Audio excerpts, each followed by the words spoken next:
Guna-guna di rumah Pak Teguh. Kisah Bang Pian. Baru saja mendapatkan tempat bekerja yang terbilang cukup baik, Bang Pendi, yang kini menjadi seorang supir pribadi, kembali mendapatkan sebuah permasalahan yang berkaitan dengan makhluk gaib. Baru beberapa minggu bekerja menjadi supir pribadi, Bang Pendi terpaksa kembali menganggur setelah Pak Teguh yang merupakan bosnya itu tiba-tiba saja jatuh sakit. Saat itu, walaupun Bang Pendi tahu jika ada sesuatu yang tidak biasa dengan penyakit tuannya itu, namun Bang Pendi belum dapat berbuat banyak hal itu dikarenakan Pak Teguh yang tidak percaya dengan hal-hal mistis. Bang Pendi pun merasa dilema kala itu. Di satu sisi dia yakin bahwa penyakit Pak Teguh memiliki kaitan dengan gangguan gaib, mengingat gejalanya yang aneh dan tidak kunjung sembuh meskipun sudah mendapat perawatan medis. Namun di sisi lain, dia juga tahu bahwa Pak Teguh adalah orang yang rasional dan cenderung tidak percaya terhadap hal-hal yang berbau mistis. Dan oleh karena itu, Bang Pendi pun memilih untuk tetap diam dan mengamati situasi sambil mencari cara agar bisa membantu tanpa menyinggung kepercayaan Pak Teguh. Seiring berjalannya waktu, keadaan pun semakin memburuk. Pak Teguh yang biasanya terlihat energik mulai kehilangan nafsu makan dan terlihat lemas di setiap harinya. Tidurnya juga tidak nyenyak dan seringkali terbangun dengan keringat dingin serta mengeluh tentang mimpi buruk yang terus berulang. Bang Pendi yang kala itu dihubungi oleh anak Pak Teguh yang bernama Mamaya untuk mengantarkan Pak Teguh ke rumah sakit pun merasakan energi negatif yang sangat menekan di sekitaran rumah besar tempat ia bekerja. Beberapa kali dia melihat bayangan samar melintas di sudut matanya dan hawa panas pun tidak dapat dihindarinya. Sepulangnya dari rumah sakit, Bang Pendi yang awalnya ragu untuk menceritakan kepada Mbak Maya tentang apa yang dirasakannya itu akhirnya memberanikan diri untuk berbicara dengan anak sematawayang dari Pak Teguh yang memimpin sebuah perusahaan besar itu. Mbak, maaf ini, boleh minta waktunya bentaran nggak? Ucap Bang Pendi yang selalu berusaha menjaga tata keramanya dan bersikap sangat sopan itu. Oh iya bang, boleh. Ada apa ya? Balas Mamaya sambil tersenyum. Ini mbak, saya mau ngomong soal penyakitnya bapak. Maaf banget ini mbak, bukannya saya so tahu, tapi kalau menurut saya mah sakit yang dialamin bapak bukan penyakit biasa deh mbak, ujar Bang Pendi yang mulai berbicara langsung mengenai Pak Teguh. Sebenarnya saya juga mikirnya begitu bang, karena tuh saya ngerasa ada yang aneh sama bapak. Kalau malam itu beliau gelisah seperti orang linglung gitu. Saya juga jadi kasihan sama ibu, karena semenjak bapak sakit, ibu juga jadi kurang istirahat, balas Mbak Maya sambil menghela nafas panjang. Selain itu, kayaknya ada yang aneh juga ya bang sama rumah ini, imbu Mbak Maya sambil mengedarkan pandangannya ke sekitar halaman rumah. Itu Mbak Maya paham, balas Bang Pendi yang merasa lega karena ada orang yang memiliki pemikiran sama dengannya. Bang Pendi sendiri tahu dari mana kalau penyakit bapak bukan penyakit medis? Wah, jangan-jangan Bang Pendi ini anak indigo ya? Tanya Mbak Maya sambil tertawa kecil. Bukan indigo mbak, cuma dulu saya pernah sakit lama gara ketempelan demit, ama pernah juga dikerjain orang, balas Bang Pendi menjelaskan. Setelah mendengar penjelasan dari Bang Pendi, Mbak Maya terdiam sejenak, seolah memikirkan sesuatu. Ia kemudian menghela nafas panjang, tampak mulai serius memikirkan ucapan sopir keluarganya itu. Mbak Maya tahu rumah dan keluarganya memang belakangan ini terasa berbeda, seolah ada energi gelap yang menyelimuti. Bang Pendi yang melihat perubahan ekspresi dari Mbak Maya mencoba melanjutkan pembicaraan dengan hati-hati. Dia menceritakan bagaimana pengalamannya sebelumnya menghadapi situasi serupa saat ia sendiri pernah menjadi korban energi negatif dan juga guna-guna. Ia juga menjelaskan bahwa tanda-tanda yang dirasakan oleh Pak Teguh seperti gelisah, linglung, dan sulit sembuh meskipun sudah menjalani pengobatan medis seringkali berkaitan dengan gangguan non-medis. Mbak Maya mendengarkan dengan seksama dan akhirnya dia semakin yakin bahwa ada hal yang tidak wajar sedang terjadi. Ia mengingat kembali kejadian-kejadian aneh yang terjadi di rumah mereka seperti suara-suara aneh di malam hari, barang-barang yang tiba-tiba berpindah tempat dan hawa dingin yang terasa di beberapa sudut rumah. Hal itu semakin membuatnya percaya bahwa ada sesuatu yang memang perlu diatasi. Akhirnya, Mbak Maya meminta saran kepada Bang Pendi tentang langkah apa yang sebaiknya mereka ambil. Bang Pendi yang masih merasa ini di luar kapasitasnya menyarankan agar mereka mencari seseorang yang lebih ahli dalam menangani hal-hal seperti ini. Dan Bang Pendi pun mengusulkan nama Bang Pian yang memang sudah berkali-kali membantu orang-orang dalam mengatasi masalah serupa. Mbak Maya pun setuju dengan usulan tersebut dan meminta Bang Pendi untuk mengatur pertemuan dengan Bang Pian. Dia berharap dengan bantuan Bang Pian, penyakit misterius dari Pak Teguh dan juga energi gelap di rumah mereka bisa segera diatasi sehingga keluarganya bisa kembali hidup dengan tenang dan harmonis. Tapi kita juga harus mencari cara supaya teman Bang Pendi itu bisa ngobatin Bapak, Bang. Kan Bang Pendi sendiri tahu kalau Bapak nggak percaya sama yang begituan, ujar Mbak Maya sambil berusaha memikirkan cara agar Pak Teguh mau menjalankan pengobatan alternatif. Gampang, Mbak, yang penting mah teman saya bisa ketemu bapaknya aja dulu. Kita kagak usah bilang ke Pak Teguh kalau mau ngobatin dia.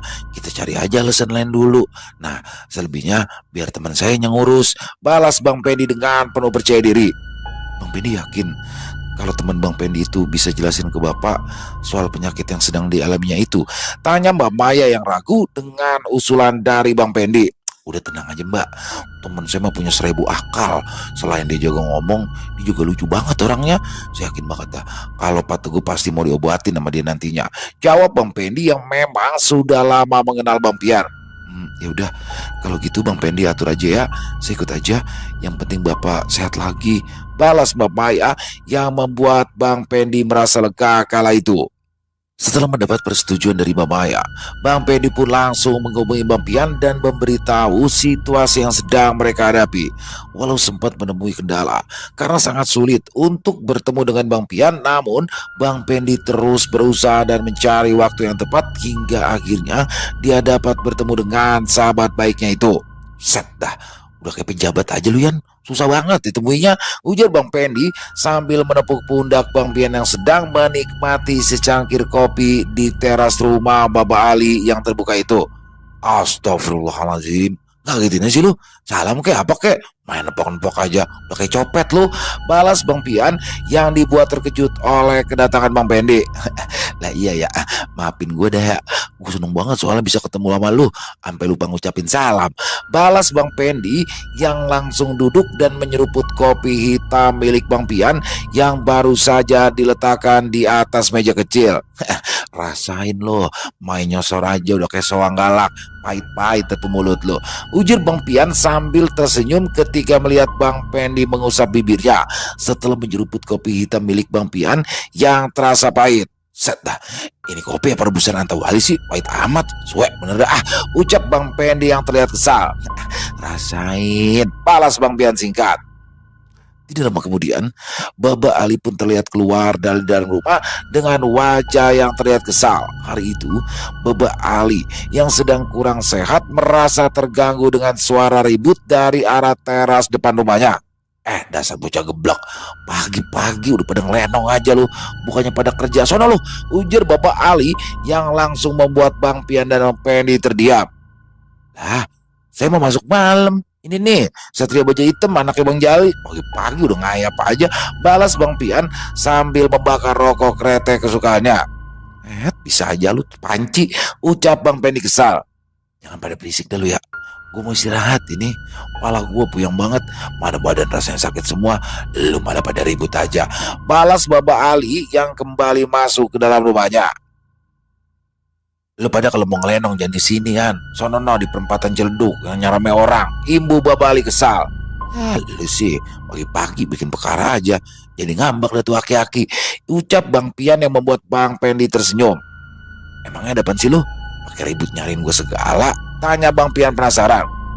Gue ada kendala inian, bos gue sakit. Nah jadi sekarang gue kerja kagak tiap hari dah, balas Bang Pedi dengan suara pelan. Waduh, roman-romannya lu kemarin mau ngasih gue job ini. Sorry deh Pen, gue agak sempet, jadwal gue udah padat, ujar Bang Pian yang membuat Bang Pendi terkejut. Dah, lu sibuk apaan sih lu? Lagian jadwal apaan yang padat? Udah kayak orkes Bang Tanco aja lu. Gua udah pesen dari jauh-jauh hari. Balas Bang Pendi dengan wajah yang berubah kesal. Ya pokoknya padat banget ini mah. Mending lu cari orang lain aja dah, ucap Bang Pian acuh tak acuh. Set dah, sombong amat lu ya. Timbang jadi sapam aja udah kayak komandan batalion lo. Celetuk Bang Pendi yang membuat Bang Pian tersenyum. Emang ada apaan sih? Lu dapat job apa lagi? Ngusir demit di rumah kosong? Apa yang di pabrik kayu? Imbu Bang Pian sambil mengepulkan asap rokoknya. Mendengar pertanyaan dari Bang Pian, Bang Pendi pun langsung menceritakan tentang apa yang sedang dialami oleh Pak Teguh. Dia mengatakan, jika Pak Teguh adalah orang yang tidak percaya dengan penyakit di luar medis, Bang Pian mendengarkan cerita Bang Pedi dengan serius. Meskipun wajahnya terlihat tetap tenang, namun Bang Pian tampak sedang memikirkan sesuatu sambil sesekali mengepulkan asap rokoknya. Dia yang sudah terbiasa dengan hal-hal di luar nalar manusia itu merasa tertantang ketika menghadapi kasus seperti Pak Teguh yang tidak mempercayai dan cenderung menolak pengobatan alternatif atau spiritual. Sehingga untuk mengobatinya membutuhkan pendekatan yang dapat berbeda, terutama karena orangnya seperti itu. Bang Pedi juga menjelaskan bagaimana kondisi Pak Teguh yang semakin memburuk, mulai dari fisik yang melemah hingga perilakunya yang menjadi aneh, seperti sering gelisah di malam hari dan kadang terlihat seperti orang kebingungan. Ia juga menambahkan bahwa Mbak Maya, anak dari Pak Teguh, mulai menyadari ada sesuatu yang tidak beres dan memutuskan untuk meminta bantuan meskipun tanpa sepengetahuan ayahnya. Orang yang kagak percaya sama yang begituan mah emang biasanya susah ditolongnya Pen, ujar Bang Pian dengan wajah serius. Namun walau begitu, dia sudah memiliki gambaran bagaimana cara mendekati kasus ini tanpa membuat Pak Teguh merasa dipaksa atau tersinggung. Yang penting kita kudu bikin dia nyaman dulu Pen. Nah kalau dia udah percaya, baru udah pelan-pelan kita jelasin, imbu Bang Pian yang tentunya membuat Bang Pendi merasa lega. Udah lu tenang aja, kita coba pelan-pelan. Ya kalau emang dia belum mau percaya, sekagaknya mah kita bikin suasana rumahnya lebih enak dulu. Kadang energi negatif yang terlalu banyak aja itu udah cukup bikin sakit. Kagak perlu ada yang kena santet atau apapun, ujar Bang Pian yang membuat Bang Pendi mengangguk dan merasa lebih tenang karena tahu bahwa Bang Pian selalu punya cara untuk menangani situasi yang rumit seperti ini. Bang Pian yang sudah terbiasa menangani masalah seperti ini dengan tenang menerima permintaan bantuan dari Bang Pendi. Ia hanya meminta Bang Pendi memastikan bahwa ia bisa bertemu dengan Pak Teguh meskipun tanpa alasan yang jelas. Dia menyarankan agar pertemuan tersebut diatur dalam suasana yang santai seperti sekedar silaturahmi biasa. Bang Pian juga meminta beberapa detail tentang kepribadian Pak Teguh agar ia bisa menyesuaikan cara pendekatannya. Dia tahu menghadapi orang yang skeptis terhadap hal-hal non medis memerlukan strategi khusus. Bang Pendi kemudian memberitahu Mbak Maya tentang rencana tersebut. Mereka sepakat untuk mengatur pertemuan di rumah Pak Teguh dalam beberapa hari ke depan setelah memastikan jadwal Pak Teguh tidak terlalu berbenturan dengan pengobatan medisnya. Sementara itu, Mbak Maya juga berusaha menciptakan suasana yang kondusif di rumah agar Pak Teguh tidak merasa terbebani dengan pertemuan itu. Setelah semua siap, Bang Pendi pun kembali menemui Bang Pian dan mengutarakan rencananya bersama Mbak Maya. Kala itu mereka berdua telah merencanakan jika Bang Pian akan menjadi tukang urut tradisional yang akan memijat Pak Teguh untuk menghilangkan rasa sakit di badannya. Lu mah kebangetan aja Pen, masa ya gue jadi tukang urut yang kagak-kagak aja lu, ujar Bang Pian dengan wajah yang kesal. Ya mau bagaimana lagi kan, bos gue maunya begitu. Ini aja anaknya sampai ngerayu-rayu biar bos gue mau diurut, balas Bang Pendi dengan tenang menjelaskan.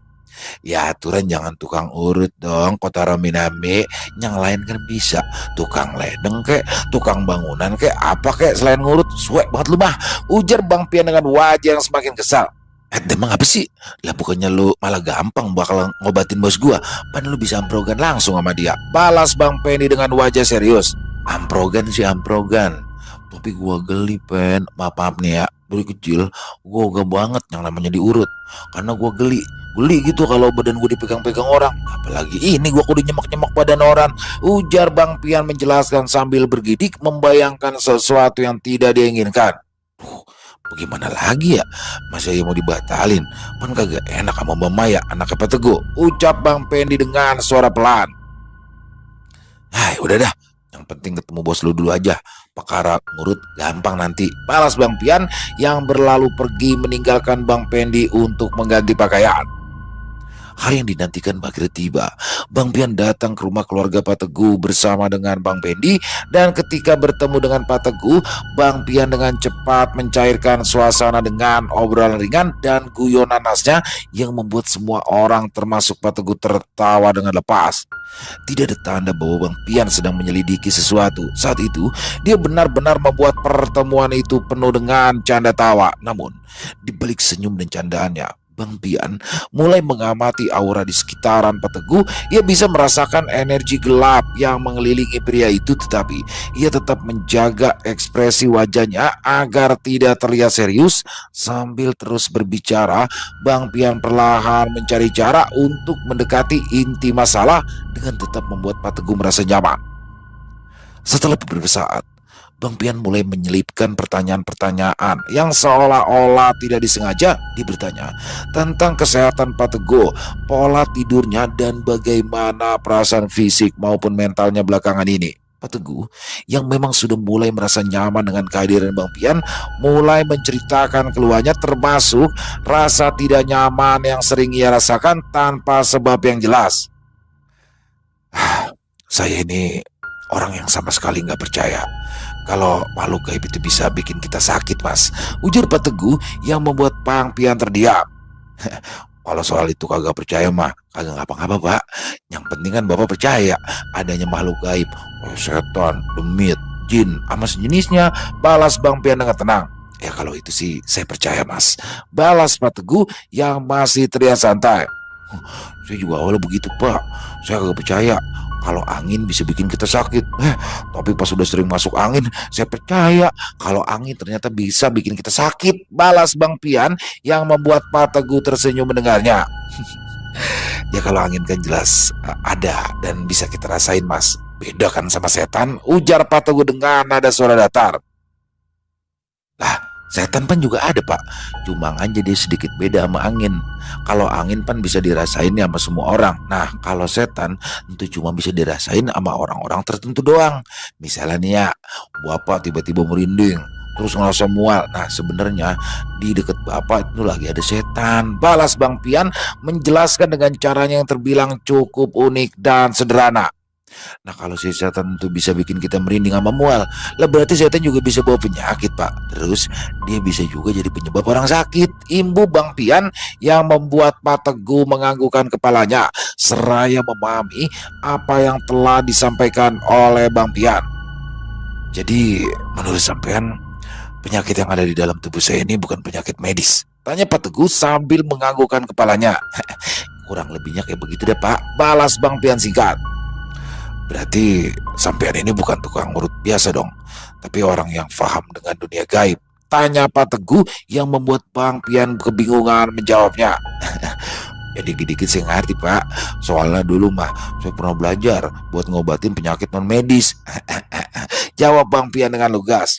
Ya sudah, sekarang coba sampean lihat sebenarnya ada apa dengan tubuh saya ini, pinta Pak Teguh yang kala itu membuat Mbak Maya dan juga Bang Pendi tersenyum. Saat itulah Bang Pian melihat peluang. Ia dengan hati-hati menawarkan solusi berupa teknik relaksasi dan terapi sederhana untuk membantu Pak Teguh merasa lebih baik. Pak Teguh yang tidak merasa terintimidasi akhirnya setuju. Mbak Maya dan Bang Pendi yang diam-diam mengamati dari samping merasa lega melihat Pak Teguh yang mulai membuka diri. Bang Pian mulai bekerja dengan cara yang sangat hati-hati dan terukur.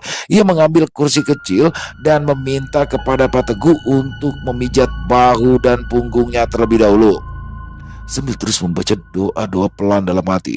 Sentuhan Bang Pian terlihat seperti pijatan biasa, tetapi sebenarnya ia sedang mencoba meraba energi yang mengalir di tubuh Pak Teguh. Dia menyadari ada energi gelap yang berpusat di sekitaran bagian dada dan perut Pak Teguh, sesuatu yang tampaknya menjadi sumber gangguan fisik dan mentalnya. Pak Teguh terlihat sedikit rileks setelah beberapa menit. Meskipun wajahnya masih menunjukkan sisa kelelahan, Bang Pian terus melanjutkan memperhatikan setiap gerak-gerik Pak Teguh untuk memastikan ia tidak merasa terganggu sesekali. Ia memberikan komentar ringan tentang pentingnya menjaga kesehatan tubuh, membuat suasana tetap santai dan jauh dari kesan mistis yang biasanya sulit diterima oleh orang seperti Pak Teguh. Saat proses berlangsung, Mbak Maya dan Bang Pendi saling melirik dari kejauhan. Mereka melihat bagaimana perlahan-lahan ekspresi Pak Teguh mulai berubah, tidak hanya lebih tenang, tapi juga terlihat lebih fokus. Hal ini memberikan mereka harapan bahwa pendekatan Bang Pian yang lembut dan tidak mengintimidasi benar-benar berhasil. Maaf ini Pak, kelihatannya emang ada sedikit energi gelap nih yang mengganggu di sekitaran Bapak.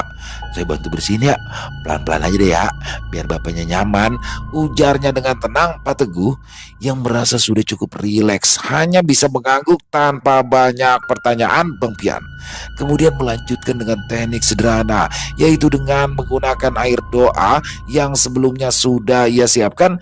Dia meminta izin untuk mengoleskan sedikit air tersebut ke bagian pundak, lalu dilanjut ke arah kedua lengan dan diteruskan ke bagian dahi Pak Teguh sambil membaca doa pelan. Tidak lama setelah itu, Pak Teguh merasakan tubuhnya sedikit lebih ringan meskipun ia belum sepenuhnya mengerti apa yang baru saja terjadi. Mbak Maya yang memperhatikan dari samping merasa lega melihat ayahnya mulai menunjukkan tanda-tanda perubahan. Dia tahu proses ini tidak akan selesai dalam satu sesi, tetapi melihat Pak Teguh yang mau membuka diri itu adalah langkah besar. Di sisi lain, Bang Pian merasa yakin bahwa ia telah mendapatkan kepercayaan Pak Teguh, langkah pertama yang sangat penting dalam menyelesaikan permasalahan ini. Bagaimana Pak? Ada bedanya kagak dari sebelumnya? Tanya Bang Pian yang masih duduk di belakang Pak Teguh. Tadi sih udah agak enakan ya, tapi sekarang kok saya jadi ngerasa mual ya Mas, balas Pak Teguh sambil memejamkan matanya.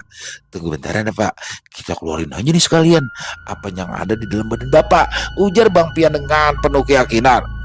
Pendi, gue minta tolong dong, ambilin tempat kayak baskom apa ember kecil gitu dah, pinta Bang Pian kepada Bang Pendi yang duduk agak jauh dari tempat mereka berada. Tanpa pikir panjang, Bang Pendi pun segera bangkit dari duduknya. Setelah itu, dia bersama Mbak Maya pergi ke arah dapur dan meminta sebuah baskom kepada asisten rumah tangganya yang kala itu duduk di ruang makan bersama sang ibu. Sementara menunggu Bang Pendi dan Mbak Maya kembali dengan baskom, Bang Pian mulai membaca doa dengan suara pelan namun dapat menenangkan energi di ruangan tersebut. Dia meletakkan tangannya dengan lembut di punggung Pak Teguh, tepat di area yang menurutnya menjadi pusat energi gelap. Dengan mata tertutup, Bang Pian merasakan adanya sesuatu yang menghalangi aliran energi di tubuh Pak Teguh, seolah ada yang tertahan dan ingin keluar. Tidak lama kemudian, Bang Pendi dan Mbak Maya datang membawa baskom yang diminta. Mereka meletakkannya di depan Pak Teguh yang tampak semakin gelisah, wajahnya memucat, tubuhnya mulai berkeringat dingin. Melihat itu, Bang Pian segera bertindak. Dia meminta Pak Teguh untuk sedikit membungkuk dan mengarahkan wajahnya ke atas baskom. Pak, tarik napas pelan-pelan. Nah kalau kerasa ada sesuatu yang mau keluar, jadi tahan, biar semuanya keluar aja ya, ucap Bang Pian dengan lembut sambil menepuk punggung Pak Teguh perlahan. Beberapa detik berlalu dalam keheningan hingga tiba-tiba Pak Teguh mulai muntah, namun yang keluar bukan hanya cairan biasa, ada lendir berwarna hitam yang menggumpal seperti rambut dan mengeluarkan bau tak sedap, membuat semua orang yang ada di ruangan itu terkejut. Mbak Maya dan Bang Pendi refleks menutupi hidung mereka, sementara asisten rumah tangga yang mengintip dari jauh menjerit kecil. Ini dia nih. Nah, ini salah satu sumber penyakit Bapak nih, ujar Bang Pian sambil terus mengusap punggung Pak Teguh untuk memastikan semuanya keluar. Setelah beberapa saat muntahnya berhenti dan Pak Teguh terlihat sangat lemas, Bang Pian segera mengambil kain yang sudah disiapkan untuk membersihkan wajah dan tangan Pak Teguh. Bagaimana Pak? Rasanya bagaimana sekarang? Tanya Bang Pian dengan nada yang lembut. Pak Teguh membuka matanya perlahan. Meski masih terlihat lemah, dia mengangguk dan menjawab dengan suara yang serak. Entah kenapa ya, saya merasa lebih ringan sekarang, balas Pak Teguh singkat. Mbak Maya yang melihat perubahan itu langsung menatap Bang Pian dengan penuh harapan. Bang Pian meski lelah tersenyum tipis. Dia tahu bahwa ini baru langkah awal dan masih ada proses panjang untuk memastikan Pak Teguh benar-benar pulih. Namun yang jelas, energi gelap yang selama ini bersarang di tubuh Pak Teguh telah berhasil dikeluarkan. Apa sampean bisa jelaskan kenapa bisa ada gumpalan rambut yang keluar dari tubuh saya, Mas? Tanya Pak Teguh penasaran. Ya, ini masalah satu penyakit yang disebabin sama campur tangan setan demit, jin, sama sebangsanya, Pak. Balas Bang Pian menjelaskan. Apa saya benar-benar terkena guna-guna, Mas? Tanya Pak Teguh lagi. Bisa dibilang begitu, Pak. Tapi udah, jangan dipikirin terus. Yang penting sekarang Bapak tahu dah, kalau penyakit yang Bapak alamin saat ini bukan penyakit medis. Tapi biar bagaimana juga, Bapak kudu tetap kontrol ke dokter biar dapat obat sama vitaminnya juga. Balas Bang Pian yang membuat Pak Teguh menganggukkan kepalanya. Nah, sekarang Bapak istirahat dulu aja dah. Saya sama Pendi masih ada urusan. Bapak tenang aja, insya Allah Bapak bisa sembuh. Ibu Bang Pian yang langsung berdiri meninggalkan Pak Teguh dan berjalan keluar dari ruang keluarga yang terlihat sangat besar itu. Loh, Mas, sampean ini bagaimana toh? Saya kan belum ngucapin terima kasih. Sampean malah ngeluyur pergi begitu saja, ujar Pak Teguh yang membuat Mbak Maya dan Bu April sang istri tersenyum mendengarnya. Udah tenang aja Pak, ntar saya balik lagi, balas Bang Pian yang terlihat sangat terburu-buru. Setelah berada di luar rumah, Bang Pian dan Bang Pendi yang sedang menikmati sebatang rokok dan kopi hitam kesukaan mereka dihampiri oleh Mbak Maya. Wanita muda itu pun menanyakan apa yang sebenarnya telah menimpa sang ayah kala itu. Bapak emang kena guna-guna Mbak, dan guna-guna itu bukan hanya ada di badan Bapak Teguh, tapi di sekitaran rumah ini udah ditanemin benda yang jadi perantara guna-guna tuh, ujar Bang Pedi menjelaskan kepada Mbak Maya. Mbak Maya terdiam mencerna penjelasan Bang Pedi, wajahnya cemas tetapi juga penasaran. Ia duduk di kursi rotan dekat mereka memandang ke arah rumah dengan tatapan penuh tanda tanya. Sementara itu Bang Pian tetap tenang, ia menghisap rokok dalam-dalam sebelum ikut angkat bicara. Bener apa yang baru dikata sama si Pendi, Neng. Saya tadi udah ngerasain energi negatif di badan Pak Teguh emang parah. Tapi mah itu cuma sebagian kecil aja. Pusatnya kayaknya mah ada di sekitaran rumah dah. Biasanya mah ya, orang yang niat jelek kayak gitu emang nanam benda-benda kayak jimat, tanah kuburan, atau barang-barang lain di tempat yang susah untuk dijangkau, ujar Bang Pian sambil menyeruput kopinya. Jadi maksud Bang Pian, di sekitaran rumah ini ada barang-barang semacam itu yang sengaja ditaruh untuk nyakitin Bapak? Tanya Mbak Maya dengan nada khawatir. Iya Neng, nah kalau benda-benda itu kagak diangkat, energi negatifnya bakalan terus ada. Walaupun tadi di badan Pak Teguh udah saya beresin sebagian, itu mah cuma ngilangin efeknya sementara. Guna-guna ini kagak bakalan berhenti selama sumbernya masih ada, balas Bang Pian sambil mengangguk pelan. Tapi siapa yang tega ngelakuin ini ke keluarga kami ya Bang? Apa salah kami sama mereka? Gumamnya dengan suara gemetar. Ya namanya orang Neng. Kadang-kadang mah orang kagak butuh alasan bakal ngebenci, iri hati aja udah cukup bakal mereka ngelakuin hal kayak beginian. Yang penting mah sekarang kita fokus dulu dah beresin masalahnya ya. Urusan siapa yang ngelakuin biar nanti juga ketahuan diri. Balas Bang Pian mencoba menenangkan. Nah, ini malam nih, biarin aja saya sama Pendi keliling rumah, bakal nyari tuh barang-barang. Tapi saya butuh bantuan Mbak Maya nih, buat nyiapin apa aja. Ibu Bang Pian lagi, Mbak Maya langsung mengangguk, seolah menemukan harapan di tengah kekalutan. Apa yang harus saya siapin ya Bang? Tanya Mbak Maya dengan wajah yang terlihat lebih serius. Cukup garam kasar aja dah sama kain putih. Dan yang penting jangan nyampe ada orang yang keluar dari dalam rumah selama saya sama Pendi lagi kerja ya. Jawab Bang Pian dengan penuh keyakinan. Mbak Maya segera beranjak. Sementara Bang Pian dan Bang Pendi kembali merencanakan langkah mereka selanjutnya. Mereka tahu malam itu akan panjang, tapi tekad mereka sudah bulat untuk memastikan rumah Pak Teguh bersih dari segala energi negatif yang telah lama mengganggu. Ketika Mbak Maya pergi menyiapkan kebutuhan yang diminta, Bang Pian dan Bang Pendi duduk kembali di teras menyusun rencana secara rinci. Bang Pian menghisap rokok dalam-dalam, memikirkan langkah yang paling aman untuk memastikan tidak ada gangguan selama proses pembersihan. Nanti kita mulain dari halaman depan, Pen. Nah, biasanya benda-benda kayak gitu suka ditanam di tempat strategis, kayak di sudut-sudut pagar, di bawah pohon, atau dekat pintu masuk, ujar Bang Pian sambil menunjuk ke arah taman kecil yang ada di depan rumah. Gue mau ikut apa kata lo aja deh, Yan. Wah, gak nyangka dah itu bisa sampai sejauh ini. Gua kata Bapak Teguh bakalan marah, balas Bang Pendi dengan nada serius. Iya, sama-sama. Yang penting biar pada sehat lagi dah. Kan kalau tempat Teguh sehat, lu bisa kerja terus, Pen. Ucap Bang Pian yang membuat hati Bang Pendi tersentuh. Nah, habis di depan, kita pindah ke belakang. Lu jangan lupa baca doa-doa yang udah diajarin sama Ardi. Kita kagak tahu nih seberapa kuat energi yang dipasang sama orang yang ngirimin ini nih. Ibu Bang Pian menjelaskan. Tak lama kemudian, Mbak Maya kembali dengan membawa sebungkus garam kasar dan beberapa potong kain putih. Wajahnya masih terlihat tegang, tapi tekadnya untuk membantu jelas terlihat. Ini Bang, garam sama kain putihnya. Apalagi yang perlu saya bantu? Tanya Mbak Maya sambil menyerahkan barang-barang tersebut. Udah cukup, Neng. Sekarang si Neng masuk aja ke dalam daya. Tutup semua pintu sama jendela. Ingat, jangan ada yang keluar sampai saya sama Pendi selesai ya. Jawab Bang Pian dengan tegas. Mbak Maya mengangguk. Lalu masuk kembali ke dalam rumah, memastikan seluruh anggota keluarga tetap berada di dalam. Sementara itu, Bang Pian dan Pendi mulai bergerak ke halaman depan. Dengan hati-hati, Bang Pian menyebar garam kasar di sepanjang pagar dan sudut-sudut taman. Setiap gerakannya diiringi dengan doa-doa perlindungan untuk mengusir energi negatif yang mungkin masih mengintai.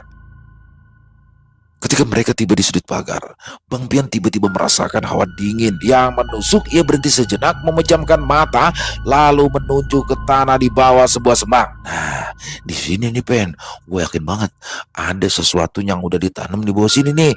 Ucapnya dengan nada pelan tapi pasti. Bang Pendi segera mengambil cangkul kecil yang sudah mereka siapkan sebelumnya. Ia mulai menggali tanah tersebut dengan perlahan, tak butuh waktu lama. Sebelum cangkulnya mengenai sesuatu yang keras, dia berhenti sejenak, lalu melanjutkan menggali dengan tangan, memastikan benda itu tidak rusak. Ketika benda itu terangkat, mereka melihat sebuah bungkusan kain hitam kecil yang diikat dengan tali. Wajah Bang Pian berubah serius. Nah, ini dia nih. Ini dia biang keroknya, gumam Bang Pian sambil menggelengkan kepalanya.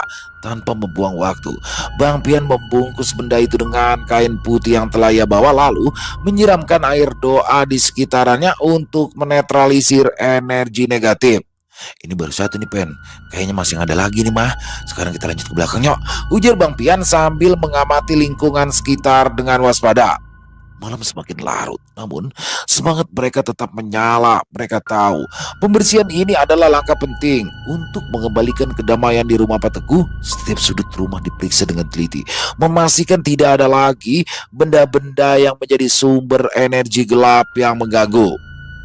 Sesampainya di halaman samping rumah, menuju ke halaman belakang, langkah Bang Pian pun terhenti tanpa ragu. Dia mulai melantunkan doa sambil mengarahkan tangannya ke arah sebuah pot besar yang berjarak sekitar 3 meter dari tempatnya berada. Hawa dingin pun mulai terasa, dan tidak lama kemudian, dari tempat pot besar itu berada muncul kepulan asap yang perlahan-lahan mulai menebal. Kepulan asap itu terus berputar di sekitaran pot besar, membentuk sosok makhluk yang tinggi dan besar dengan mata menyala merah menyala. Wujudnya menyeramkan, dengan tubuh yang tampak seperti bayangan hitam pekat, disertai cakar panjang di kedua tangannya. Hawa dingin semakin menusuk, membuat suasana di sekitar halaman belakang terasa mencekam. Bang Pendi yang berada di belakang Bang Pian langsung merasakan bulu kuduknya berdiri. Namun Bang Pian tetap berdiri tegap melanjutkan doa-doa yang dilantunkannya dengan suara lantang dan penuh keyakinan. Tatapannya tertuju langsung ke arah sosok makhluk itu yang kini mulai mengeluarkan suara geraman rendah seperti mencoba mengintimidasi. Tanpa ragu, Bang Pian mulai berbicara kepada makhluk tersebut dan memintanya untuk menjelaskan kenapa dia berada di sana dan apa tujuan sebenarnya. Makhluk itu hanya tertawa dengan suara yang menggema, dan setelah itu dia berkata dengan nada penuh kebencian, "Aku di sini atas perintah, dan aku tidak akan pergi begitu saja," ujar sosok yang sangat mengerikan itu. Bang Pian tersenyum tipis. Meskipun situasinya tampak menegangkan, dia tahu makhluk ini hanyalah penjaga benda gaib yang ditanam di sekitar rumah. Dengan tenang ia melanjutkan doa, namun kali ini tubuhnya seperti memasang kuda-kuda dalam gerakan pencak silat, dan tangannya terus mengarah ke tanah di dekat pot tersebut. Perlahan tanah di bawah pot mulai bergetar seolah-olah ada sesuatu yang terkubur di dalamnya, dan makhluk itu mulai merasa gelisah. Geramannya semakin keras, namun Bang Pian tetap tak bergeming. "Pen, lu siapin kain putih lagi ya. Roma-romanya di mari ada benda lain lagi nih yang kita cari," ujar Bang Pian tanpa menoleh, tetap fokus pada makhluk di depannya. Bang Pendi segera mengambil kain putih dari saku jaketnya dan mendekat, meskipun rasa takut masih menyelimuti dirinya. "Cepet Pen, gali tuh di bawah pot itu tuh, gue tahan makhluk ini nih," lanjut Bang Pian dengan suara yang tegas. "Lah, itu genderunya bagaimana? Masa ya gua kudu ngegali di deket dia?" tanya Bang Pendi dengan wajah yang terlihat pucat. "Lu tenang aja ngapa? Itu makhluk udah gua kunci, dia kagak bisa ngapa-ngapain lagi," balas Bang Pian dengan tenang. "Lah apa yang dikunci? Lah orang itu udah masih gerak-gerak, mendingan lu hilangin dulu deh Yan, gua takut," balas Bang Pendi dengan suara gemetar. "Ayah lu, itu kan anak buahnya Gorgom, lu bagaimana sih? Lu kan satria baja hitam," balas Bang Pian yang membuat Bang Pendi menggelengkan kepalanya. "Dasar bocah geblek lu mah, sempet-sempetnya bercanda. Gila lu mah emang," gerutu Bang Pendi yang tetap terpaku di tempatnya. Karena Bang Pendi yang tidak berani untuk menggali tanah di mana dia juga melihat sosok makhluk mengerikan itu, akhirnya Bang Pian pun kembali membacakan doa dan mengurung sosok makhluk gaib tersebut, lalu memasukkannya ke dalam botol kecil yang dibawanya. Dan setelah itu Bang Pendi pun langsung bergerak. Ia mulai menggali tanah di bawah pot besar tersebut. Tidak lama kemudian dia menemukan sebuah benda kecil berbentuk boneka dari kain hitam yang diikat dengan beberapa tali merah. Wajah Bang Pendi pucat saat melihat benda itu, namun Bang Pian segera mengambil alih dan membungkusnya dengan kain putih sambil menyiramkan air doa di atasnya. Bang Pian menarik nafas dalam-dalam dan mengusap wajahnya, dan mereka pun melanjutkan pencarian ke sudut-sudut lain di halaman belakang untuk memastikan setiap benda yang menjadi perantara guna-guna ini ditemukan dan dimusnahkan sepenuhnya. Bang Pian tahu ini akan menjadi malam yang panjang dan penuh ujian, tetapi ia bertekad untuk membersihkan rumah ini dari semua gangguan energi negatif. Setelah semua benda yang menjadi perantara guna-guna berhasil ditemukan dan dimusnahkan, Bang Pian berdiri di tengah halaman belakang rumah Pak Teguh.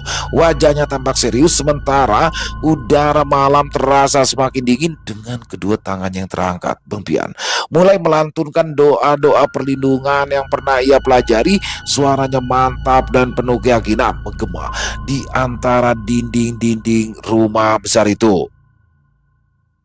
Setiap langkahnya dia jejakkan dengan hati-hati di sekeliling rumah, seolah membentuk lingkaran tak kasat mata. Dalam proses itu, dia menaburkan garam kasar yang telah didoakan ke setiap sudut halaman. Garam tersebut menjadi simbol perlindungan untuk membentengi rumah dan penghuninya dari energi negatif atau serangan gaib di masa depan.